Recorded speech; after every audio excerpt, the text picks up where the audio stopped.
no le corresponden al médico general el tratamiento de ellas. Sin embargo, son enfermedades que le van a llegar al médico general y les correspondería a estos médicos generales o médicos de primer contacto, médicos familiares, hacer la sospecha, empezar el abordaje diagnóstico, detectar la enfermedad oportunamente y canalizarlo a, en este caso, pues hospitalización, porque estas enfermedades no se manejan en la casa. Y resulta que las manifestaciones pues son muchas veces muy inespecíficas. O sea, el paciente se siente mal, está perdiendo peso, tiene calentura, le pegan fiebres, y si no tienes un adecuado nivel de sospecha, pues te puedes ir con la finta con que salió el ego patológico, ha de ser una IBU y le voy a dar fosfomicina. O ¿sabes qué? La garganta la trae rojita, ha de ser una faringitis y le voy a dar pues amoxicilina, ¿no? Para la garganta. Y como se pueden imaginar, pues darle unos antibióticos que son insuficientes para el manejo de una enfermedad tan potencialmente grave, solamente enmascara el cuadro y prolonga el diagnóstico correcto y empeora el pronóstico del paciente. La mayoría de estos enfermos pues no llegan de manera espontánea al consultorio sin ningún factor de riesgo. Claro que habrá algunos pacientes que pues no sabes de dónde sacó la endocarditis hasta que no lo estudiaste adecuadamente y te dabas cuenta que tenía algún problema anatómico, mecánico en las válvulas con un ecocardiograma. Pero sinceramente la mayoría de los pacientes tienen un factor de riesgo muy claro. Entonces esos factores de riesgo los tienen que conocer bien. Es una enfermedad que no es muy rara en individuos drogousuarios que se inyectan pues heroína y otras metanfetaminas, ¿no? En personas que tienen catéteres de largo uso, sobre todo de uso ambulatorio, como pacientes que tienen catéter de hemodiálisis y que van al hospital 3 veces al día y que se manipulan esos catéteres. O en personas que están hospitalizados desde hace 3, 4, 5 semanas y tienen un catéter central, el cual ustedes ya deben de saber que va pues abocado a la vena cava, ¿no? Y muchas veces inclusive hasta la aurícula, que no debería de serlo, ¿no? Pero hay veces en donde pues este catéter es la causa de la endocarditis. Entonces, si algún paciente con algunos de estos factores de riesgo se está estudiando por fiebre y no sabes de dónde, siempre tienes que considerar la endocarditis infecciosa como una posibilidad. O sea, esta es una causa común de fiebre de origen a determinar. Bueno, empezamos con un poquito de historia, solamente para hacer honor a quien hizo la descripción de la enfermedad a finales de los años 1800. El doctor Osler, médico canadiense, vivió y se educó en Canadá, después vivió y trabajó en Pensilvania y descubrió la describió en 1885. Se refería a una vegetación, o sea, así es como le llamamos a un crecimiento anormal del endocardio. El endocardio es como el endotelio, ¿no? O sea, el recubrimiento interior de los vasos sanguíneos dentro del corazón se llama endocardio. Entonces, cuando hay una infección de una de estas, sobre todo de una de las válvulas cardíacas, se desarrolla el crecimiento de un tejido que no es normal. Y en él, estas bacterias eventualmente se pueden desprender y migrar hacia hacia cualquier otro tejido. Estas bacterias o cúmulos bacterianos los llamamos émbolos sépticos. Y como les digo, generalmente se encuentran en las válvulas cardíacas, las cuales se están moviendo 60, 100, 110 veces por minuto. Entonces, es una bacteriemia constante, ya que cada latido del corazón está mandando una determinada cantidad de bacterias hacia la circulación. Entonces, en cualquier momento del día le puedes encontrar bacterias en la sangre, o sea, le haces un hemocultivo y en cualquier momento te va a salir positivo. Esa es la diferencia con una bacteriemia por algún otro motivo, como de foco urinario o de un absceso intraabdominal o de un absceso hepático, de una meningitis, en donde yo ya les he dicho, no le puedes tomar el hemocultivo ahí cuando te ocurre, cuando te percataste, cuando te lo indicaron, sino que tienes que hacerle el hemocultivo cuando el paciente está bacteriémico. Y hay manifestaciones de la bacteremia que ya hemos visto, como la taquicardia, hipotensión, los escalofríos, ¿no? Pero en el caso de una endocarditis bacteriana, ahí el paciente sí está bacteriémico prácticamente todo el día. Entonces aquí sí le puedes hacer el hemocultivo en cualquier momento. Ya les había adelantado un poquito de los factores de riesgo. Y uno de ellos muy importante es, por ejemplo, el haber tenido una endocarditis infecciosa previamente. Entonces, como la endocarditis infecciosa básicamente implica un cambio anatómico, pues se puede resolver, pero ya quedó ahí un cambio anatómico que va a favorecer que se instalen bacterias nuevamente. Ya lo habíamos mencionado someramente en otros casos, ¿no? Pero cada vez que hay un cambio anatómico, una alteración estructural en cualquier parte del cuerpo, en este caso estamos hablando del corazón, pero si tienes, por ejemplo, un uretero con piedras, favoreces infecciones. Si tienes una vesícula con litos, pues favoreces infecciones, un piocolecisto.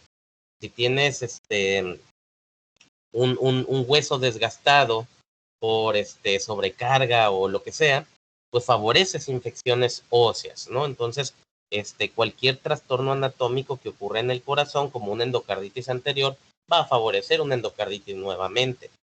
Obviamente esto mismo aplica para una válvula protésica, ¿no? Alguien que tiene una insuficiencia cardíaca perdón, una insuficiencia aórtica o tricuspidia o pulmonar o alguna estenosis de alguna de las válvulas, cuando es muy severa, pues se tiene que recambiar.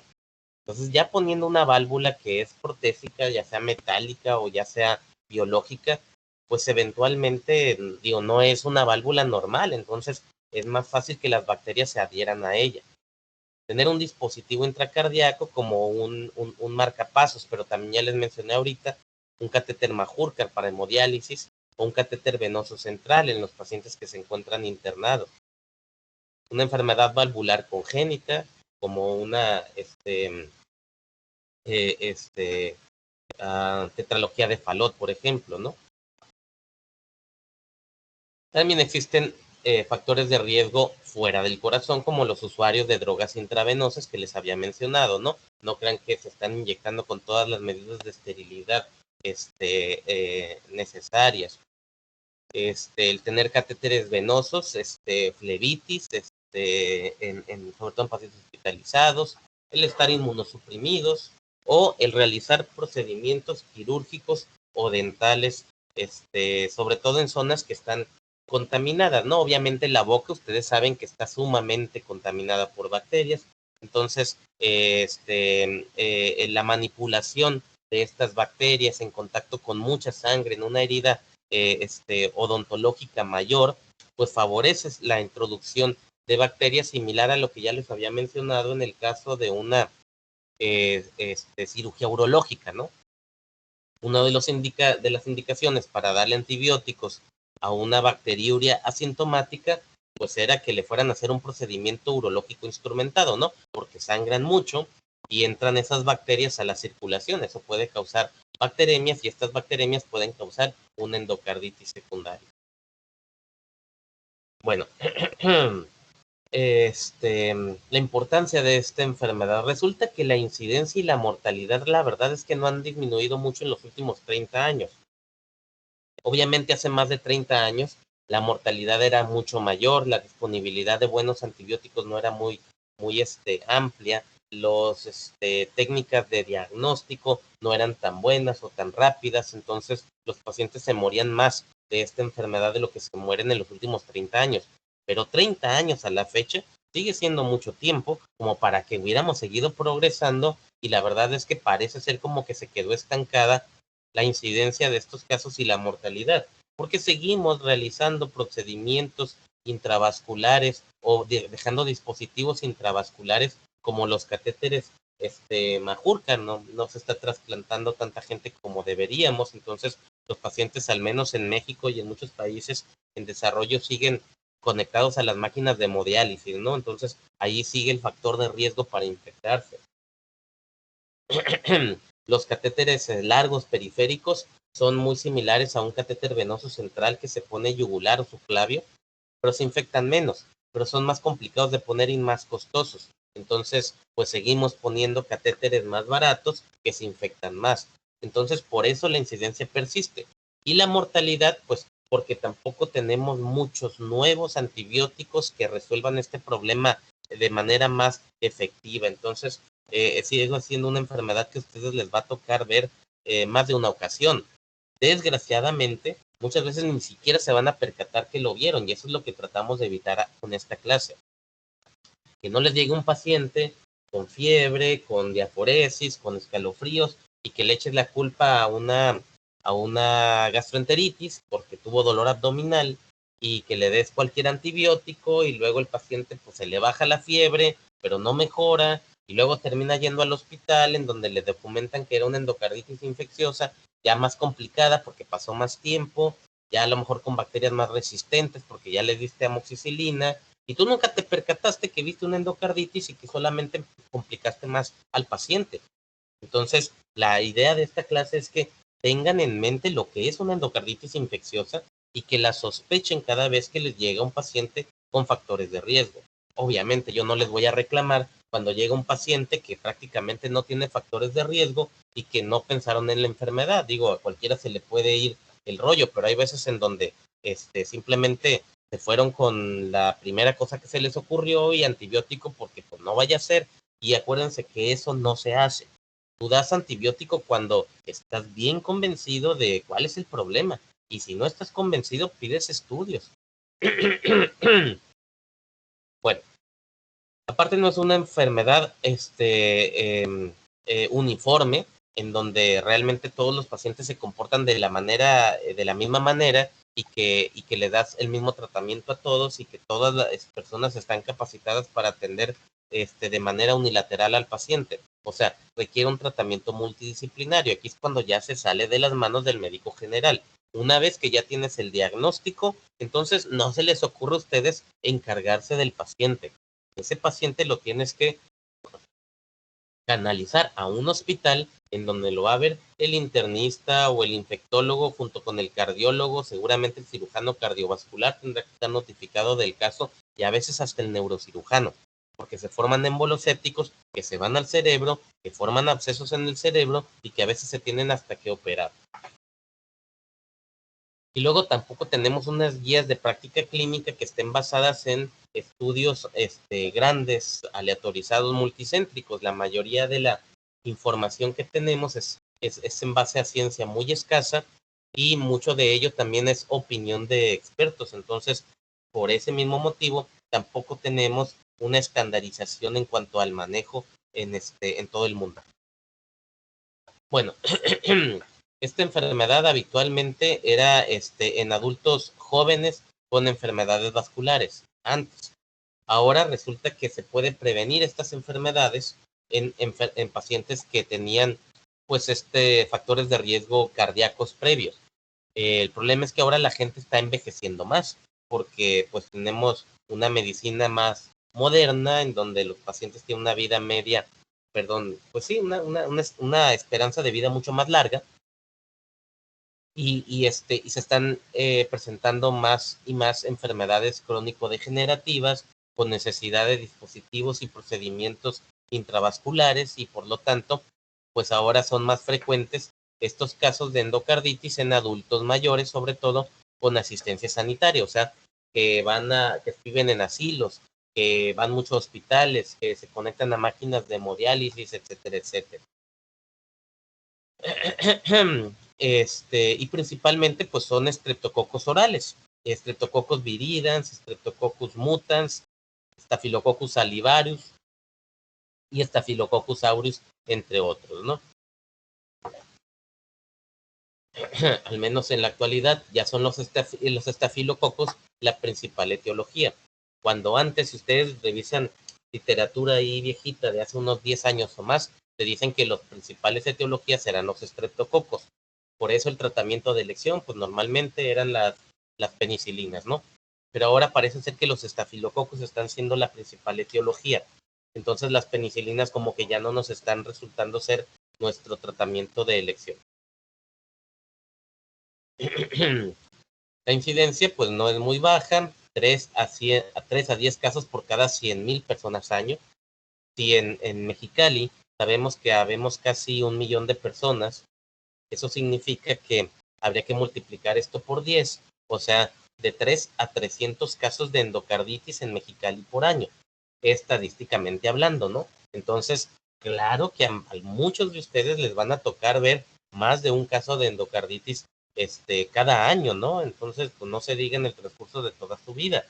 Pero como no es una enfermedad habitual del médico general, porque a lo mucho los detectas y los mandas, o ni te diste cuenta que era una endocarditis y le diste algún otro tratamiento, ¿no? Entonces, tienen que tener esta enfermedad en mente para que la lleguen a sospechar.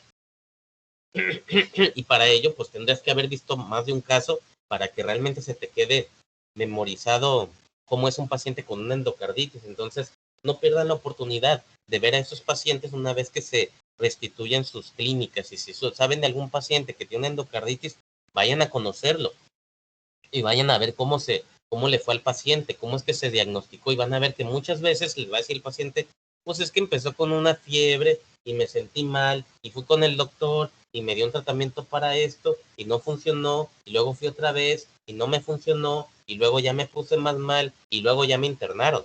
Entonces, que no sean ustedes esos médicos que se les pasó el diagnóstico por no conocerlo, ¿no? Bueno, obviamente esta incidencia de casos aumenta mucho más cuando los pacientes tienen más de 70, 80 años, como ya les mencionaba ahorita, con mayor edad, más factores de riesgo y pues por lo tanto más casos. Y parece ser que a los hombres les va peor que a las mujeres, o sea, se enferman el doble de hombres que mujeres. Bueno, ¿cuáles son las válvulas más afectadas?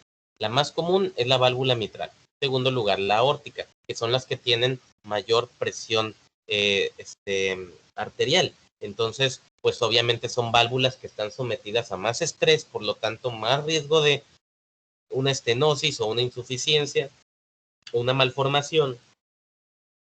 Y a través de ellos, de esas malformaciones anatómicas, pues se acumulan microorganismos, se forma la vegetación y se desarrolla esta enfermedad. En tercer lugar, pues son las válvulas que manejan sangre venosa, que es la tricuspidia, y la menos afectada resulta ser la pulmonar.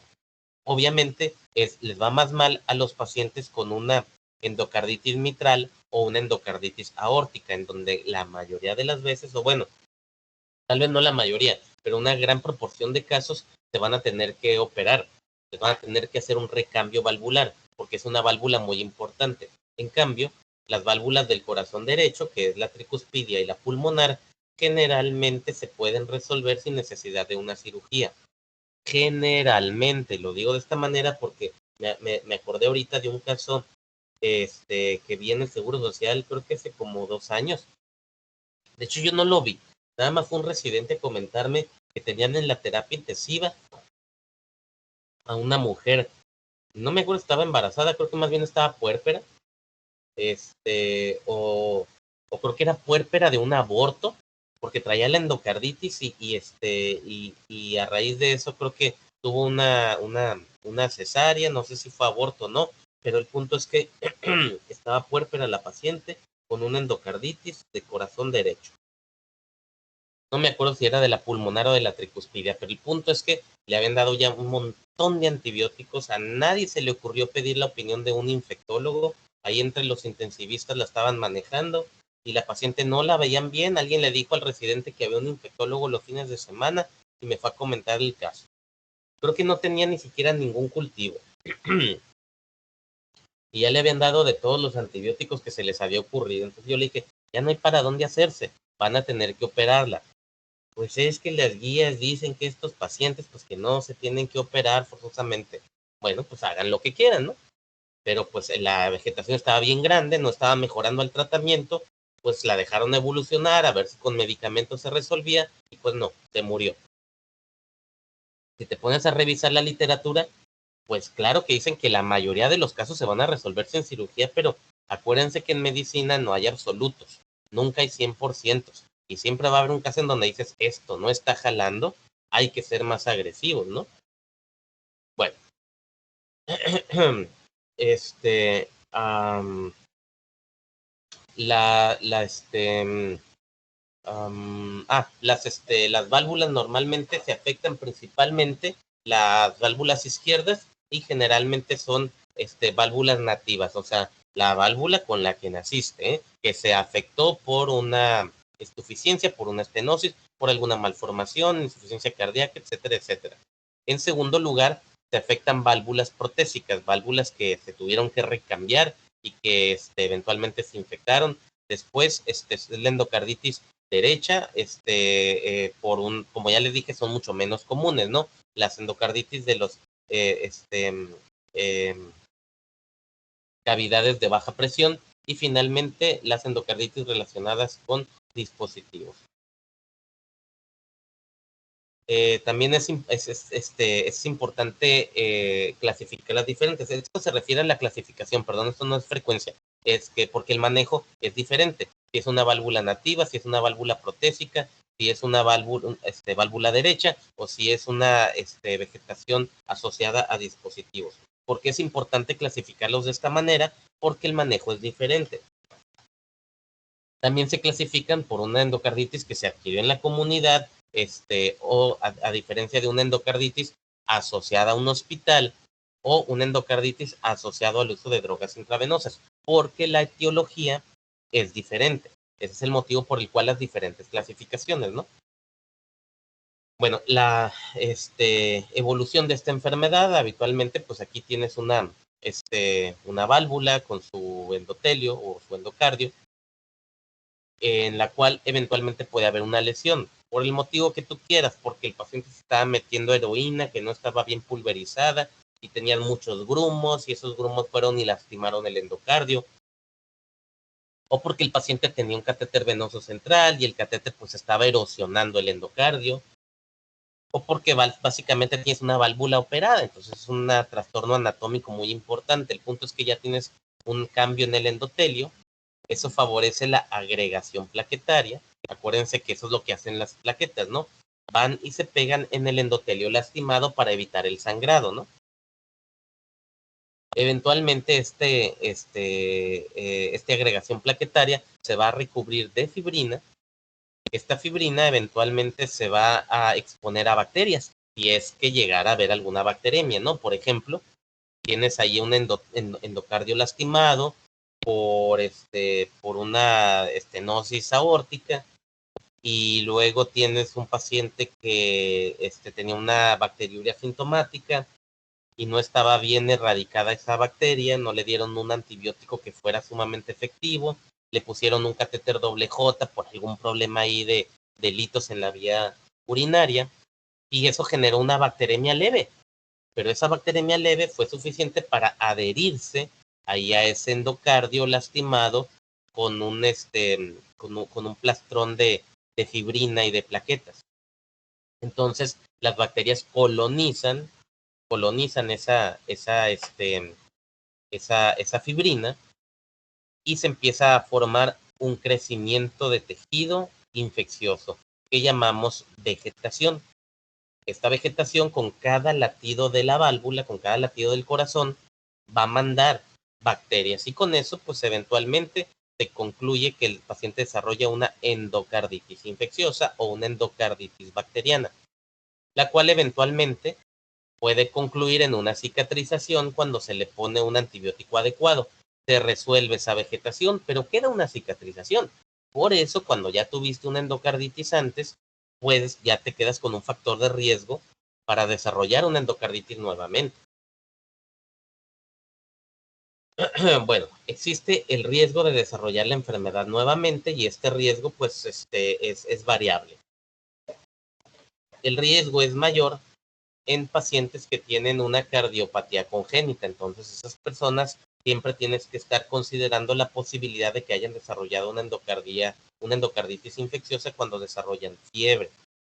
Si ya tuvieron endocarditis previa, como ya lo mencionamos ahorita, o el riesgo es un poco menor en pacientes que tienen una válvula protésica o un material protésico, como un marcapasos, por ejemplo. Entonces, estos grupos de riesgo ameritan una profilaxis ante procedimientos de riesgo, o sea, si les vas a sacar una muela en un procedimiento muy invasivo, si les vas a hacer un procedimiento dental, en la piel, los dermatólogos hacen muchos procedimientos de mínima invasión. Entonces, eso puede causar una bacteremia muy leve que una persona previamente sana pues no les representa ningún riesgo. Con el decirles, y creo que ya se los había mencionado antes, que cada vez que uno se cepilla los dientes vigorosamente, están mandando cierta cantidad de bacterias a la sangre, causas una bacteriemia transitoria, que normalmente no te dan ningún problema ni te percatas de ello. Pero las personas que tienen estos factores de riesgo ameritan cierta profilaxis.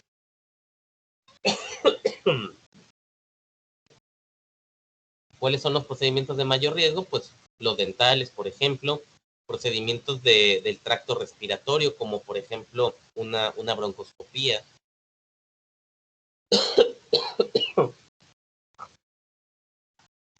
procedimientos genitourinarios o gastrointestinales endoscópicos, como una endoscopía superior o no se diga una colonoscopía, procedimientos dermatológicos o traumatológicos, que como les digo, de entrada no les tienes que poner antibiótico a un paciente que le vas a hacer este tipo de procedimientos, pero si tienen esos factores de riesgo cardíacos, entonces sí tienes que considerar protegerlos. Los famosos piercings y los tatuajes también son factores de riesgo, cirugía mayor, cardíaca o vascular, o el paciente que se encuentra bajo los cuidados de la salud. Esto es algo muy, muy extremo, ¿no? Un paciente que está así multiinvadido seguramente tiene antibióticos por otro motivo, ¿no? Pero un paciente que se encuentra yendo al hospital constantemente por hemodiálisis, pues es un factor de riesgo mayor.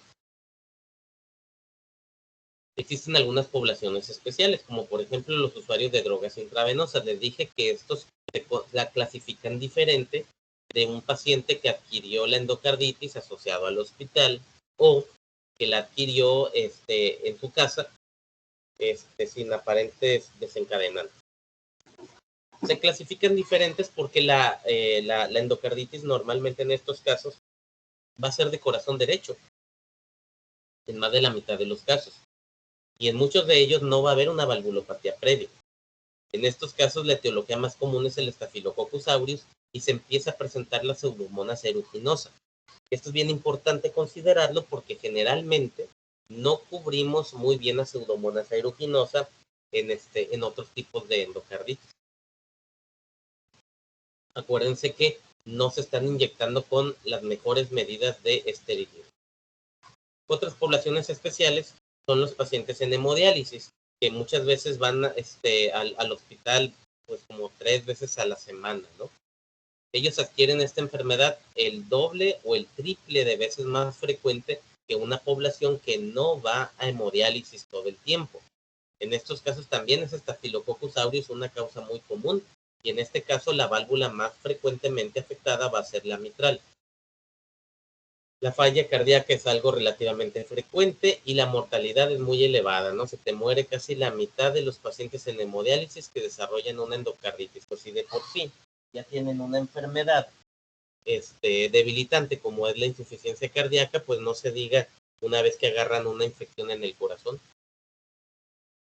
Los adultos mayores de 60 años representan la mitad de los casos en total, en todo el mundo, con un pronóstico pues desfavorable, igual que todas las enfermedades que les ocurren a los adultos mayores, con una mortalidad superior al 30%, y la etiología más común, pues nuevamente los estafilococos. Entonces, por eso les decía yo que si revisan en la literatura, que les dicen que los estreptococos orales son la causa más común, pues entonces están leyendo una literatura un poquito viejita. La causa más común en la actualidad son ya los estafilococos y en segundo lugar, pues otros gram positivos. El paciente se puede presentar de tres maneras: aguda, de manera subaguda o de manera crónica. Lo más común es cuando el paciente se presenta con una evolución aguda o subaguda. Es raro. De hecho, yo nunca he visto un paciente que tenga años con una endocarditis. Esto es algo que, pues, igual lo dice el fumate, pero personalmente nunca me ha tocado un paciente que sí que tenga esta enfermedad, y que por años, hasta después de años, te des cuenta de lo que era. Entonces, la mayoría de los pacientes vienen porque traen fiebre que no se les quita, ya lleva un rato, pues la gente está acostumbrada a que si te pega una calentura, pues es algún problema gastrointestinal, a lo mejor alguna infección urinaria, sobre todo en mujeres, o a lo mejor algo, no sé, la mayoría de la gente piensa que es algo que comió. A veces dice la gente, es que me insolé un día, ¿no? Aquí en Mexicali no es raro. Me insolé, me expuse mucho al sol y pues por eso me dio fiebre, o yo pensé que por eso era la fiebre, pero ya pasaron 2, 3 días y no se me quita, ¿no? Entonces ya van con el médico para eso y a veces es lo único que el paciente tiene, fiebre. Tal vez si tú le exploras te puedes encontrar algunos de los signos clínicos, pero si no sabes cuáles son los signos clínicos de la endocarditis, olvídalo, imposible que hagas el diagnóstico nada más porque el paciente tiene fiebre. ¿Qué es lo que hacen los médicos generales? Pedirle las pinches reacciones febriles. Y discúlpenme la expresión, pero es que les va a salir positiva las reacciones febriles. Si recuerdan la clase que tuvimos, la endocarditis infecciosa es una causa de reacciones febriles positivas. ¿Y qué van a hacer? Darle el maldito ciprofloxacino para una fiebre tifoidea, ¿no? Entonces, tienen que tener el nivel de sospecha elevado. Bueno, estas son las etiologías que más frecuentemente pueden encontrar según el tiempo de evolución, pero la verdad es que esto a mí me parece algo relativamente poco útil. O sea, en realidad la etiología no la vas a sospechar mucho porque como tiene poquito o tiene más o menos, o porque tiene mucho tiempo infectado, voy a pensar en esta enfermedad y le voy a dar este tratamiento. En realidad, el tratamiento depende más sobre si qué válvula es y cuál es este, las comorbilidades del paciente. Y más aún, pues por el cultivo. Entonces, pues le vas a empezar un tratamiento empírico, pero insisto, aquí lo más importante es que hagan el diagnóstico, no tanto el tratamiento, porque la selección del antibiótico, la verdad es que ya se sale del manejo del médico general. Lo más importante es esto, la sospecha. Entonces, esta diapo es bien importante. Así de sencillita, me gustaría que la memorizaran. ¿En quiénes vas a sospechar endocarditis infecciosa?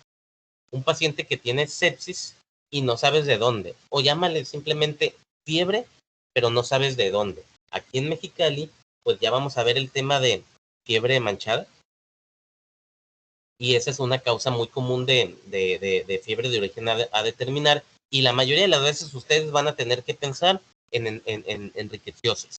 Sí, pero no se les olvide la endocarditis. Hay veces en donde pues, no sé de dónde viene el problema, mejor le doy la doxiciclina porque la probable riqueciosis, de acuerdo, pero no dejen de buscarle la causa al paciente. No le digas, es riqueciosis y tómate este antibiótico. O sea, puede ser riqueciosis, pero hazte estas pruebas para buscar otras enfermedades. ¿De acuerdo? Te tomas el tratamiento mientras le buscas la causa. Entonces, un paciente simplemente con fiebre que no sabes de dónde, porque pues no le encuentras un absceso intraabdominal, no le duele la panza, el abdomen parece estar sano, no tiene signos meningios, no trae una neumonía, no parece tener COVID, radiografía normal, laboratorios generales normales. Entonces, oye, pues aquí ya, y sigue el paciente con fiebre, sobre todo porque estos pacientes no es una fiebrecilla así leve, ¿eh?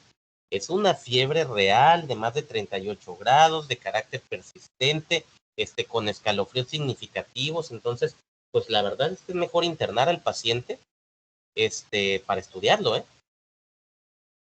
Eventos embólicos de origen desconocido, o sea, un paciente que de repente trae abscesos en la piel, que trae abscesos en el abdomen, que trae de repente un trastorno neurológico y le encontraste un absceso en el cerebro y no sabes de dónde, o le tomaste una radiografía y trae ahí unos nodulitos, pues es normal que pienses, de traer una neumonía, pero acuérdense que la neumonía es normalmente lobar, ¿no? Es en una zona del pulmón, no son nódulos en varios lados, que arriba, que abajo, pulmón derecho, pulmón izquierdo, esos son émbolos sépticos, entonces ahí no es como que, pues vamos a darle un tratamiento ahí para anaerobios, para gram positivos. Primero piensa de dónde vinieron esos émbolos sépticos, entonces hay que estudiar al paciente. Por eso les digo, mejor internenlo. Y luego está esto, nuevo soplo cardíaco. Más de una ocasión he diagnosticado a un paciente por escucharle un soplo, que trae fiebre y no sé de dónde. De hecho, hace como unos 4 o 5 meses me llegó aquí al consultorio un paciente que había estado internado por COVID en el Hospital General. No recuerdo si estuvo intubado o no, pero pues sí tuvo su catéter central. Y lo dieron de alta y pues seguía con fiebre, pero como el paciente ya no tenía disnea y era cuando no había camas y teníamos que desalojar las camas cuando el paciente ya no estuviera grave, pues lo dieron de alta porque ya no estaba disneico, ya no ocupaba oxígeno, pero seguía con fiebre y le dijeron que viniera al consultorio de infecto para estudiarlo. Y le escucho un soplo y es un paciente sin factores de riesgo para cardiopatía y me dice él que nunca le habían dicho si tenía un soplo en su vida. Ahí es difícil, ¿no? Porque la mayoría de los pacientes no les han dicho, sí, tu corazón se escucha bien, no traes ningún soplo. O sea, la mayoría de la gente nunca les han escuchado el corazón. Entonces, generalmente, pues es difícil que te digan, yo no tengo ningún soplo, hace un año me escucharon el corazón, un cardiólogo y no tenía ningún soplo. Entonces, si tú escuchas el soplo, pues tendrás que buscarle la causa del soplo y pedirle un ecocardiograma. Eso fue lo que hice y me resulta ser que el paciente trae una gran endocarditis y lo terminaron internando en esta ocasión en el Seguro Social. Entonces, escuchen a los pacientes, porque escucharles el corazón es algo que muchas veces se les olvida, les escuchan el pulmón, y ya, pues, y resulta que el estetoscopio te sirve para escuchar soplos cardíacos, soplos abdominales, peristalsis, cosas que ustedes ahorita saben, pero conforme pasa el tiempo y tienes a 20 pacientes en la consulta y te dan 15 minutos para revisarlos, pues revisan nomás lo que tú piensas que el paciente puede tener sin explorarlo intencionadamente de arriba para abajo. Entonces, escúchenlos, por favor. Esos son los émbolos sépticos que les mencionaba. Un ejemplo es en el pulmón y otro ejemplo puede ser en el cerebro. Y pues la fiebre de origen a determinar. Existen manifestaciones inmunológicas, o sea, se forman unos anticuerpos que van y se implantan en donde no deberían hacerlo, pero nos ayudan a identificar el problema. Por ejemplo, este es un émbolo, un pequeño abscesito en el dedo, ¿no? Generalmente son en las zonas más distales del cuerpo. Entonces, esto es un nódulo de Osler que normalmente pues son muy dolorosos. Aquí tienes otros ejemplos, ¿no? Abscesos en el pulpejo de los dedos, esos nodulitos dolorosos, rojitos, calientes, que el paciente dice, no sé de dónde salieron, tengo estas cosas y tengo calentura. Bueno, piensa en una probable endocarditis, que el corazón esté mandando émbolos sépticos que, como te puedes imaginar, se van a alojar en los capilares, en las zonas más pequeñas, se atoran, pasan por todas las arterias, y cuando llegan a las arteriolas que están más chiquititas se convierten en capilares y ya no logran pasar. Ahí se atora ese émbolo séptico, esas bacterias que vienen en unos aglomerados de la vegetación y empiezan a desarrollarse en las zonas distales como son pues los dedos, las uñas, el cerebro, riñones, pulmón, etcétera, ¿no? Otro ejemplo. Otro ejemplo, vean cómo el color es diferente, entonces no necesariamente los tienen que ver eritematosos. El punto es que aparecen cambios de coloración habitualmente dolorosos en zonas distales en donde hay capilares. Existen las manchas de Roth, estas generalmente no van a dar ninguna manifestaciones oculares, entonces le tienes que poner el oftalmoscopio. Así que si ven un paciente que tiene endocarditis, aprovechen para verle el fondo de ojo para que aprendan a conocer estas manchas de Roth. Manchas de Janeway, estas normalmente no son dolorosas, son hemorrágicas, y pues también son básicamente necróticas, como pueden ver aquí. Entonces, normalmente las lesiones necróticas pues no duelen porque ya están muerto el tejido. Aquí el problema es coagulación, aquí no es inmunológico. Existen estas hemorragias en astilla, pero yo cuando las he visto, sinceramente, es porque ya voy orientado hacia el diagnóstico de una endocarditis y voy y busco estas lesiones. Pero pues no estaría de más que revisaras las uñas de todos tus pacientes y si ves esto en el contexto de fiebre, que se te prende el foco y que digas, no será una endocarditis. Otros ejemplos, también puede ser en las uñas de los pies. Esta es una hemorragia subconjuntival, como pueden ver aquí en la conjuntiva tarsal o en la conjuntiva vulvar.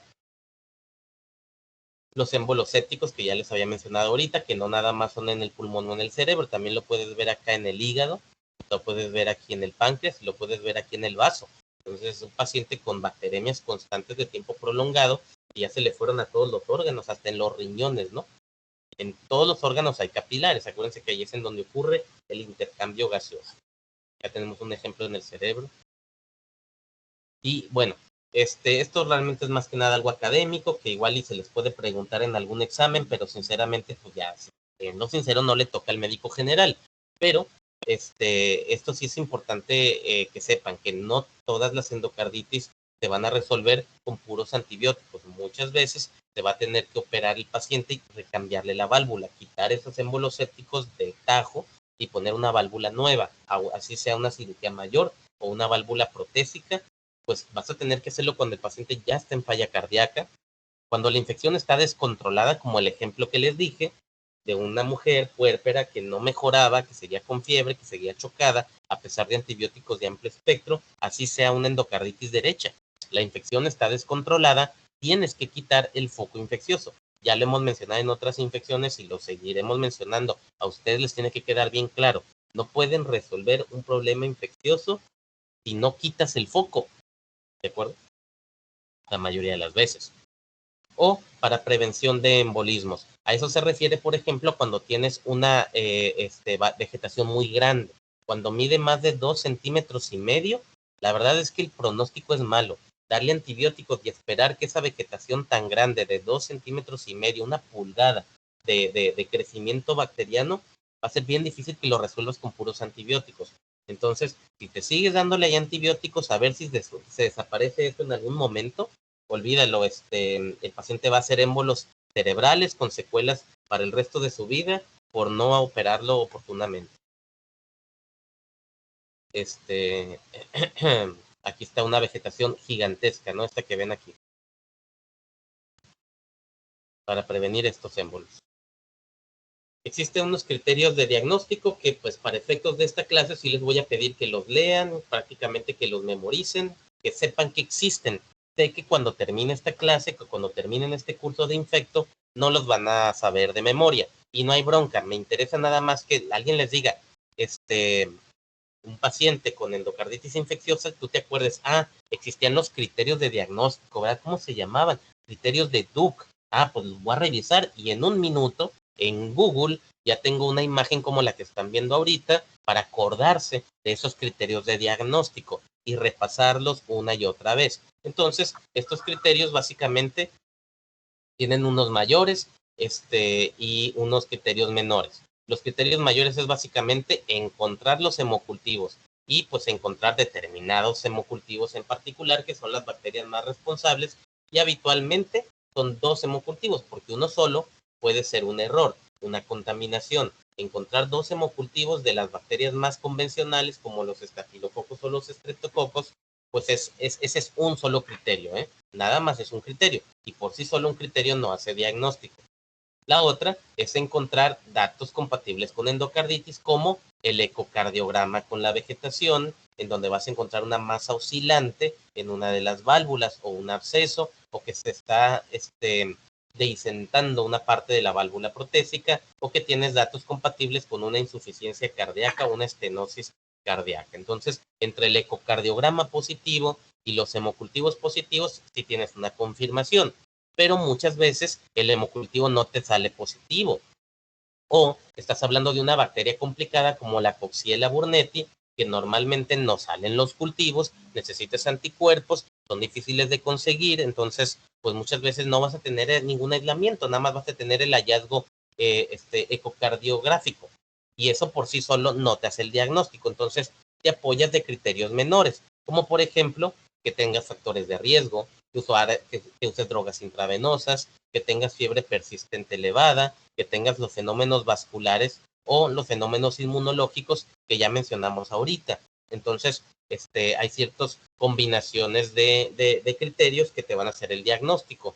Por ejemplo, los dos, un mayor y un menor, o 3 menores, obviamente 2 mayores te hacen la confirmación, uno mayor con 3 menores, o los 5 criterios menores positivos te confirman la endocarditis. Y la descartas pues cuando realmente se resolvió el problema sin antibióticos rápidamente, cuando el paciente después de estudiarlo en autopsia pues no lo encontraste, o simplemente nunca reunió los criterios de enfermedad definitiva o posible.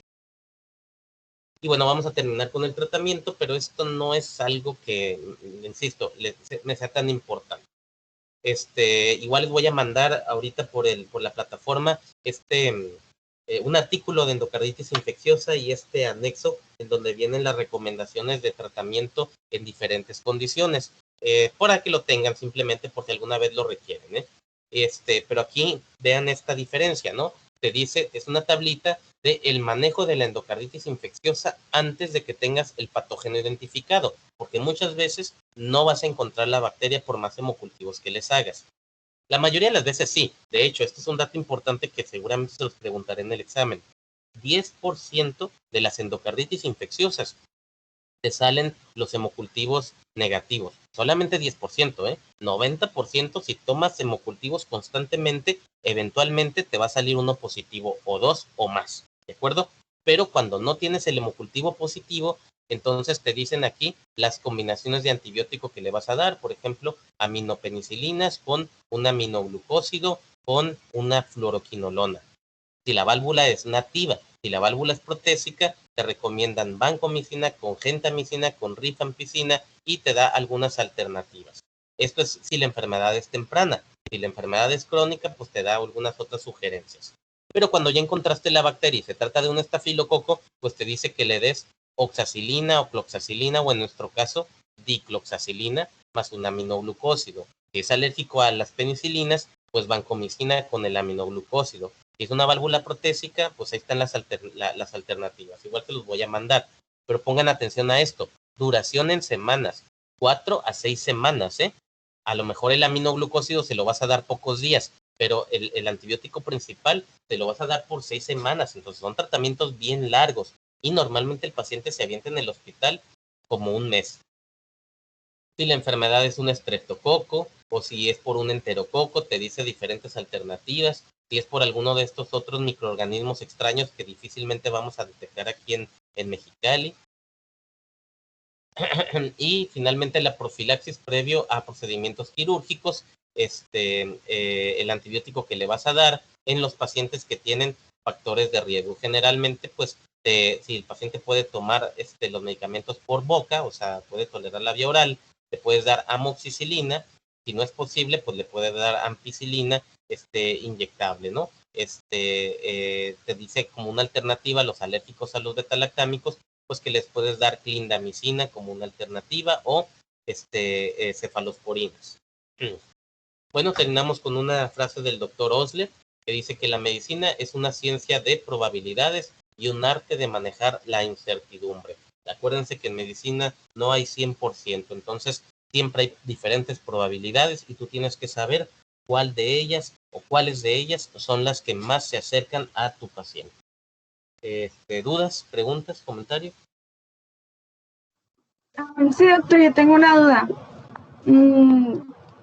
Y comentó que cuando las vegetaciones eran mayor a 2 centímetros ya indicaba un mal pronóstico. Entonces se podría indicar hacer un procedimiento quirúrgico cuando ya tiene 1 centímetro de vegetación. No, 1 centímetro todavía es algo que se pueda manejar médicamente. Ahí depende de los otros factores de riesgo y del estado general del paciente, ¿no? Acuérdate que también hay otras indicaciones, como si ya desarrolló un émbolo séptico, olvídalo, ya lo tienen que operar. Si ya desarrolló un absceso cerebral, lo tienen que operar.